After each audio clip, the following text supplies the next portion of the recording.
What's up, everybody? Welcome back. Today is Thursday, day before Easter. Yeah. So today, I always say that "so" a lot. Okay.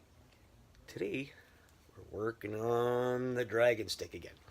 So today I got myself the Kutzall, whatever way it shows, the Kutzall Extreme. This is a rasp, and whoa, is it ever wicked! I love it. And I think I used it a little bit, or maybe I didn't. So today, it's a half round.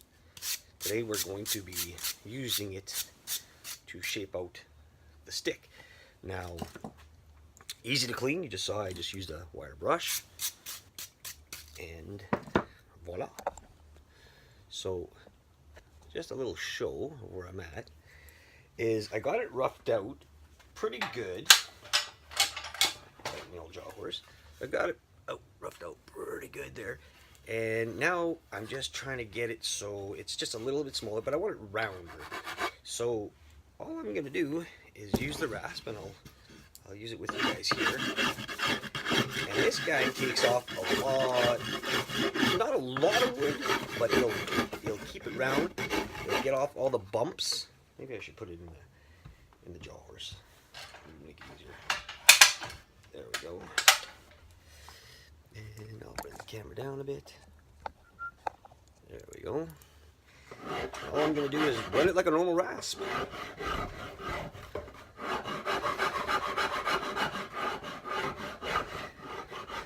I really like this rasp. I find it's better than my normal one that I have. It's really coarse. It leaves a lot of fine lines. This one, basically, it follows the grain, and it makes great work of your project. So you can find this one on the Kutzall site, wherever which it shows. Just go to my link and type in the promo code RVWOODCRAFT, and you get a percentage off. What the hell? You're gonna want one. That's for sure. And there's just so much you could do with these guys. They do have different... Let's just take a second here. Open up the book. They do have different courses. So you could see that there's the original, the coarse, the fine, and there's a 36 grit coarse. Now, the fine is a 60 grit. The originals are just, they're not named. And then they come in, that's the flat. And then there's the 6-inch flat, 8-inch flat, same thing, same grits. And I'm assuming the next page, yes, here we go. Like, they got tons of rasps. You got your half rounds, your 6-inch half rounds, 8-inch half rounds. This is called a warding. I have no idea what that is. I think that's the pointed ones. It has more of a tip to it. So, great thing to have. It always gives me good for references. And yeah. Still a lot of detail to put on this guy. Like, I still want to carve the wings. And then hopefully I'll be in time to get my airbrush set up. I just got a new airbrush. I'm just so stoked. I promised my wife I wouldn't use it till our anniversary, which is May 6th, but that's okay. I'm a very patient man. I got a lot of time before I do this anyway. I finish this up. Now, this guy isn't for sale yet.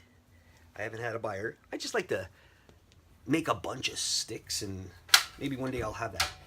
I'll get into that craft show, and yeah, we'll see what happens.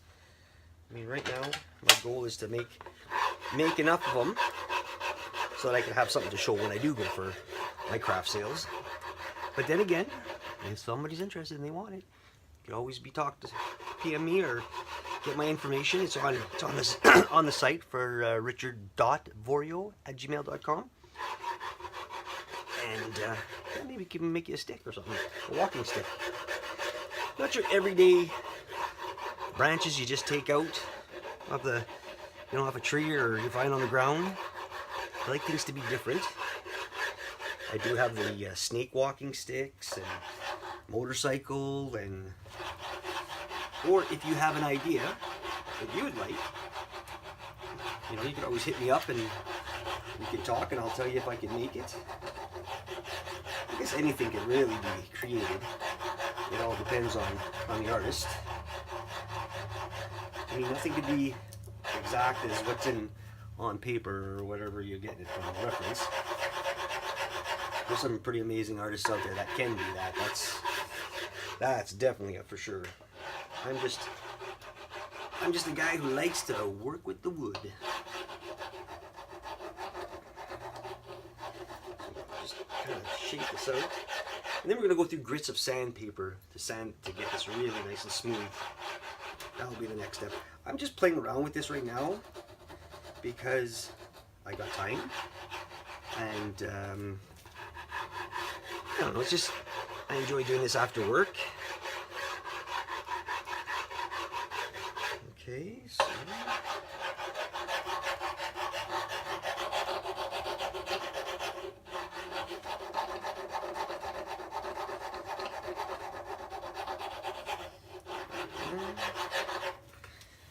now I'm going to turn. You can see it really, I don't know if you can see that very well. There's quite a bit of a glare I can see. But till I get a better camera, guys, this is what I'm working with. This is what I'm working with. I'm happy with it, but I'm working. I record everything on my iPhone. I'd like to, if anybody knows of any cameras that are out there that are, you know, are inexpensive, but I'd like to have the screen so I could see my face, you know, or just see what I'm doing. I don't like those cameras just point at you and you don't know what's going on.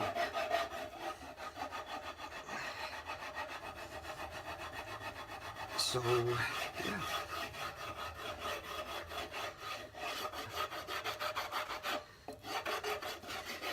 I'm hoping to do, oh, here's something. I'm hoping to do, I shouldn't say hoping, I'm going to be doing a chainsaw course with a group that we have in Winnipeg, Manitoba out here. Rainy Day Tree Service or something like that they're called. I think I'd have to get that properly. So they offer courses on chainsaw safety and everything like that. Now, with that said, there's a fee to it. I unfortunately can't do very much chainsawing. Some of you guys are crooked here. I'll just talk to you this way. I can't do too much chainsawing. Now, a little background. I think I've told you guys before. I've had back surgery. It's been about 1.5 years, almost 2 years. But, yeah, it just doesn't go away. So, there's... Oh, sorry, big hand in the way. There's times where, I mean, even today, I just kind of moved the wrong way and I tweaked it. I don't think I'd be able to pick up a chainsaw too often, but that's fine. I mean, I get my chances of doing it. Anyway, for that course that they're offering, I am getting some more burrs and like bits from saber-tooth. Cutsaw, not saber-tooth. So that I can show the people what I have. I hope that goes well because, again, I'm affiliated with them, so any kind of sales I generate, I make a couple of dollars off it. Every little dollar helps, right? We all know that. I mean, I drink coffee, I'm a cigarette smoker. I got family, that's the most important part. But I just want to show them that there is different stuff. Because when you're doing the chainsaw, some guys can get it like, they can get all the feathering. Oh boy, I think the feathering. They can do all the, you know, the lines, the details good with a chainsaw, and that's fine. But this is a beginner's course. You know, you might be able to knock off an owl and it'll look beautiful your first time. It happens. I've seen guys do it. But the bits and burrs will definitely help out with that. So I'm promoting them at this event, or I'm hoping to. I gotta really get more permission first. I know that they said, one of the gentlemen that got a hold of me said that he invited me out there, but I won't be doing any chainsaw carving. So, saying that, I'm going to have some fun out there. Now, that will be held on the 27th of April, which is, I guess, a couple of weeks from now. there's another event that they're hosting at the Saint Vital Park, which is, again, it's an invite only, but if you're in Winnipeg, Manitoba, you could join them. I'll get a link, put it up down there for people that would like to see it or get more information on it. You know, they sound like a great bunch of people. I've never been. Something different, right? So yeah. So I am just going to keep on going here, and then we'll go from there. All right.